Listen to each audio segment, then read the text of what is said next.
Hello छात्र छात्रीসকল আজি এইটো ভিডিঅ'ত আমি আলোচনা কৰিম অসম জাতীয় বিদ্যালয় ষষ্ঠম শ্ৰেণীৰ অসমীয়া পাঠ নং হৈছে 4 পাঠৰ নাম হৈছে যে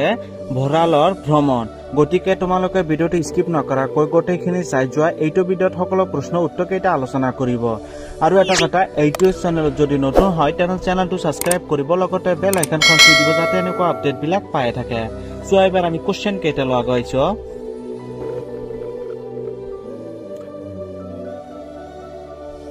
एक नंबर কৈছে যে কবিতাটো পঢ়ি তোমাৰ কথাৰে কাহিনীৰ ৰূপ দিয়া উচোৱা উত্তৰটো কৈছে যে 8 বয়সৰ দাঁত ধৰি লাপুং হোলা হুৱা ভোলা একেবাৰে হজা স্বভাৱৰ এদিনাখন ভোলাই ভাবিলে যে কিমান আৰু ঘৰতে হুমাই থাকে দেশ ভ্ৰমণকে কৰ এই বুলি তেও দেশ ভ্ৰমণলৈ ওলাই গল ভোলাৰ মন মাৰি উৰাজাহাজ যোৱাৰ কিন্তু বতৰ বেয়া ভাবে সিদিনাখন উৰাজাহাজ নাছিল ভোলাই ভাবিল আকাশে উৰাজাহাজ গলে হাত দাঙি ৰখাব আৰু তাত উঠি বিদেশলৈ যাব পিছে বেয়া বতৰৰ ভাবে ভোলাৰ সপন ভংগ হোৱাত নিজৰ কপালতে দুখিলে এইবাৰ ভোলাই ৰেলেৰে যাও বুলি ৰেলৰ আলি উঠিবলৈ আৰু হাত দাঙি ৰেলবোৰ ৰখাবৰ চেষ্টা কৰিলে হাত দাঙি ভোলাৰ ভাগৰ লাগিল কোনো এখন ৰেলই নৰলে ৰেলৰ যোৱাৰ আশা বাদ দি ভোলাই নতুন বুদ্ধি এটি পাঙিলে উঠিব ডাক টিকটৰ লগালে যেনেদৰে যায় তেনেদৰে যাম বুলি ভোলায়ো চকুৰি টকাৰ টিকেট কিনি কপালত লগাই থলে আৰু গুণগুণাই গান গাই ৰমেনৰ দেশ ভ্ৰমণলৈ গৈ থাকিল এনেদৰে 20 দিন মান যোৱাৰ পিছত ভোলাৰ লগত থকা টকা পইচা সকলো শেষ হল ইফালে পেটৰ ভোকত ভোলাৰ জিউ উৰি যাও যেন হল দেশ ভ্ৰমণ তাতেই সামৰি ভোলাই পুনৰ ঘৰলৈ ঘূৰি আহিল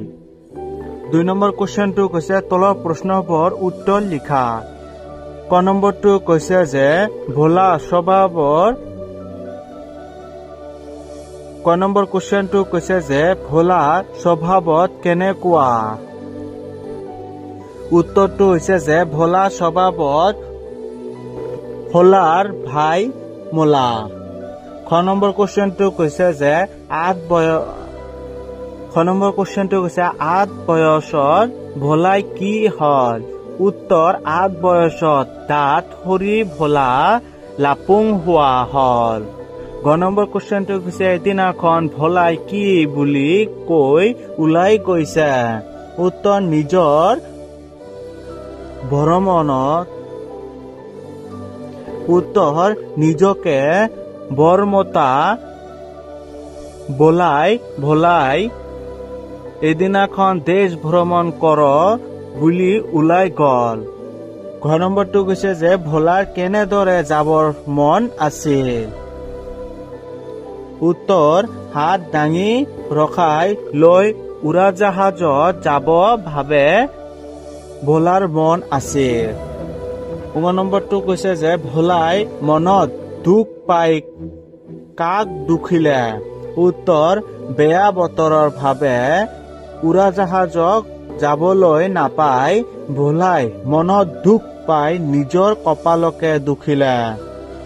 6 নম্বৰটো কৈছে যে ভোলাই কেনেকৈ দেশ দুনিয়া চাব বুলি ভাবিলে উত্তৰ ৰেলৰ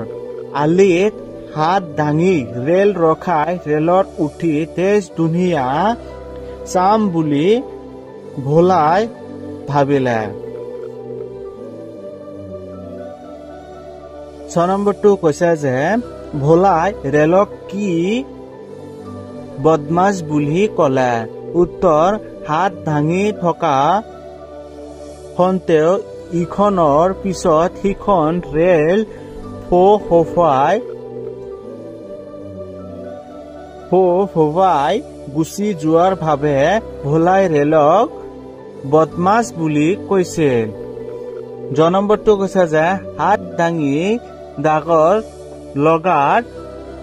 ভোলাই কি নতুন বুদ্ধি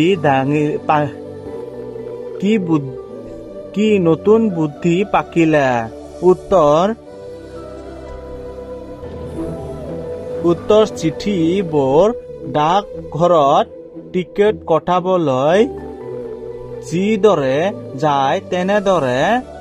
যোৱাৰ ভাৱে ভোলাই নতুন বুদ্ধি পাকিলে।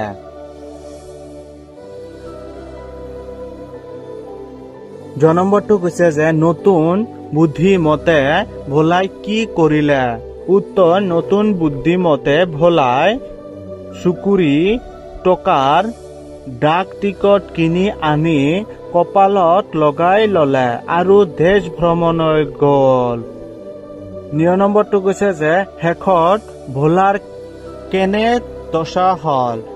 উত্তৰ 20 দিনমান ভ্ৰমণ যোৱাৰ পিছত ভোলাৰ লগত থকা সকলো টকা পইচা শেষ হল। ইফালে পেটৰ ভোকত বৰ নোৱাৰি ভোলাই পুনৰ ঘৰলৈ ঘূৰি আহিল। 4 নম্বৰটো কৈছে বাক্য ৰচনা কৰা।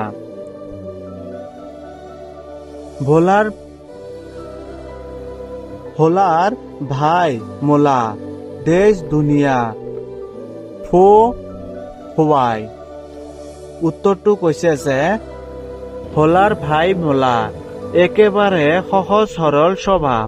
আমাৰ গাঁওবুঢ়া ৰহিম কাকা ভোলাৰ ভাই মোলা স্বভাৱ।